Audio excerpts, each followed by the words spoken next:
Hi, I'm Kim Edelston with FamilyBusiness.org, and today I'm with Diana Clark, who is Chief of Clinical Operations at O'Connor Professional Group, a company well known for their behavioral health programs and their family-based approach towards fostering mental health and recovery.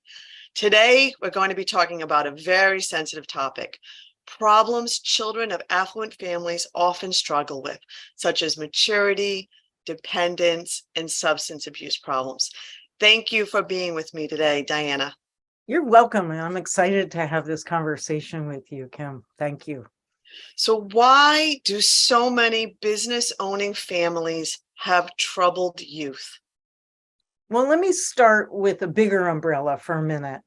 We have troubled youth all over our country. Mental health issues, substance use disorders, eating disorders, in fact, are equal opportunity tragedies. When somebody has affluence, the issue tends to go on a little longer than for somebody of lower socioeconomic means because there is more resources to shield the individual from reckoning with a disorder. That's the theory.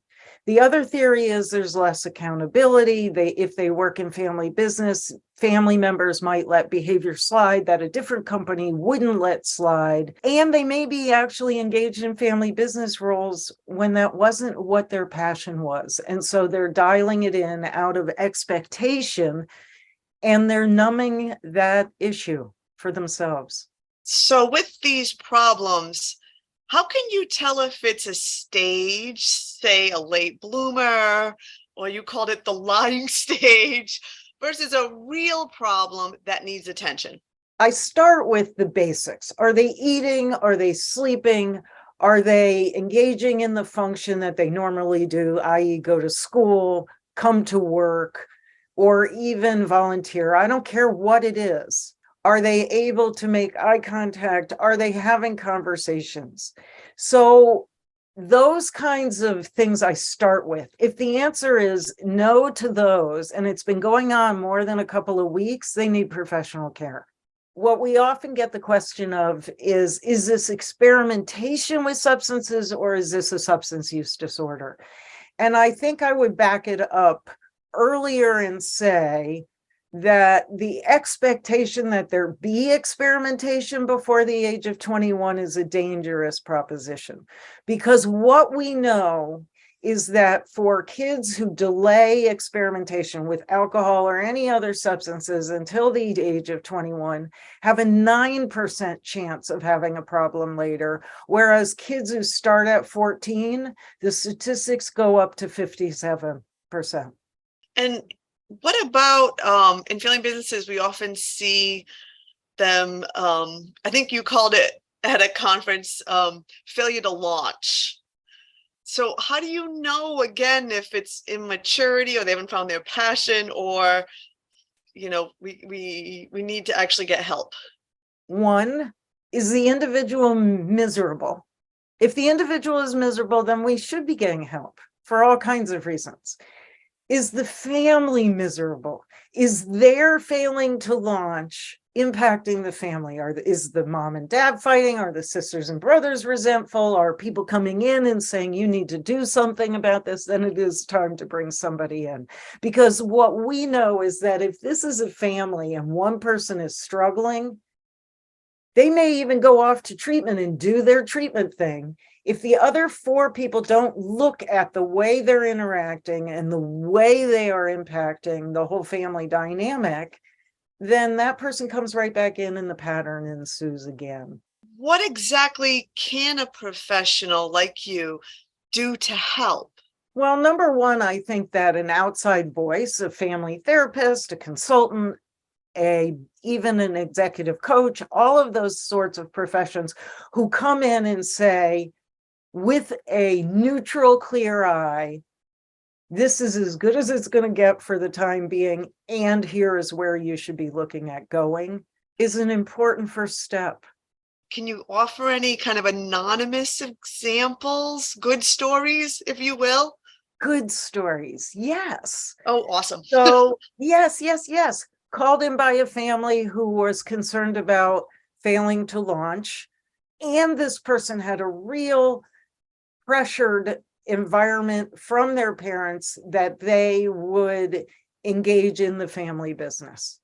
This person was no more capable of engaging in a family business for all kinds of reasons, but the family business kept modifying what was expected and then sort of shaming this young man for not measuring up. So we had some real conversations about what this young man's passion was with the young man, and he talked about all kinds of things that had nothing to do with what he was expected to do on a day-to-day basis. And I encouraged him and facilitated conversations with his parents.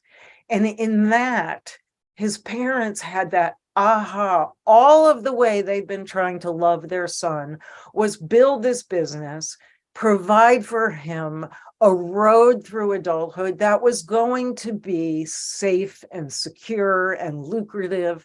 That is what his parents wanted for him and loved him with that. Unfortunately, that wasn't how he was going to be able to receive love. He needed the freedom to go forge a path that was separate from that. And that's what he did, and he's happy, the family's happy? Doing well. It's bumpy. It's bumpy, but it isn't toxic anymore. It's normal struggles. Oh, that's excellent. Congratulations. So for those who may be hesitant to get professional assistance, or maybe they just want to try something on their own first, what can a family do to stop a youth's bad behavior? Like, what would you tell a best friend? Evaluate the way you dance in response. Because what we never really have control over is, in what you said, we never can stop somebody else's bad behavior, but we can change our steps to that dance. And the first step I would say is, do you have conversations about the behavior?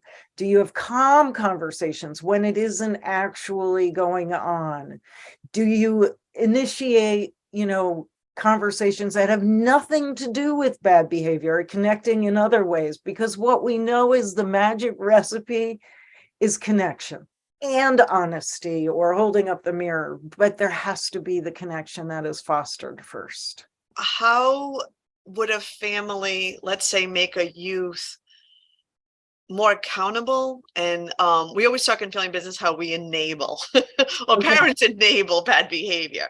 So how would we make them maybe some really tangible ways a family could maybe increase accountability and make sure they're not enabling bad behavior? So it depends on the age. If they're providing certain things that are being used as a vehicle for abuse, let's say it's a teenager and they have a cell phone and they're using Snapchat to get drugs, take away the cell phone for a while. That is a legitimate response to somebody using that phone for something that's lethal, potentially. So if we're talking about setting boundaries, boundaries need to show, number one, the door in. The door in, what behavior the family can support and what behavior the family won't support. And then you have to withstand the barrage. What do you mean you're going to take away my phone? You can't take away my phone. Yes, actually I can, or I may not take it away, but I will turn it off. So it sounds like we need backbones. Well, I think if one of our things is we're really trying to create adults that we want to be around later, we've got to teach those lessons younger. Because if our jobs are twofold, one, to make sure that they know we love them just because they breathe, just for who they are, and two, make sure they can function without us, we got to set the stage early that life will have consequences, and there are natural consequences to everything we do, sometimes good ones, sometimes bad ones. It's not punishment.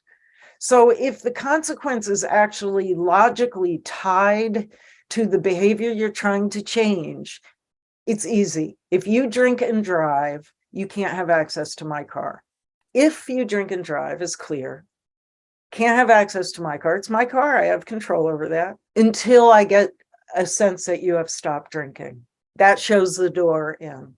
How do you light a fire under them? So first of all, I think we have to evaluate again our role in that. How are we making life their private Idaho I did an intervention many years ago on a young man with a very serious substance use problem. And I went to the home and the dad didn't want to wake him up. And I said, well, when was the last time you saw him? And the father responded, well, yesterday. And I said, well, doesn't he come to the kitchen? He said, no, he's got a little mini kitchen in his room and he's got his computer and he's got a huge TV. And I said, does he have a bathroom adjoining? He said, oh yeah, he's got his own suite of rooms. And I'm like, okay. And how does he pay for his substances? And the dad said, well, I give him a few $100 a day. He says, weed is expensive. It wasn't weed. And what the dad was trying to do to keep him safe was actually, backfiring. So that's the most extreme example of a parent making it easy for a kid. But we do it in all kinds of ways. I do it in all kinds of ways, and I know better. In closing, what is the best advice you have for raising responsible adults? First of all, have more confidence that they can do more of what we tell them to do, and that we don't have to tell them the way to do it. The more advice we give them, the less they think for themselves. So in closing, if I were to give advice to parents, say less, and watch what they do more and expect them to do more. So thank you so much. Again, it was Diana Clark, who is Chief of Clinical Operations at O'Connor Professional Group. Thank you. Thank you.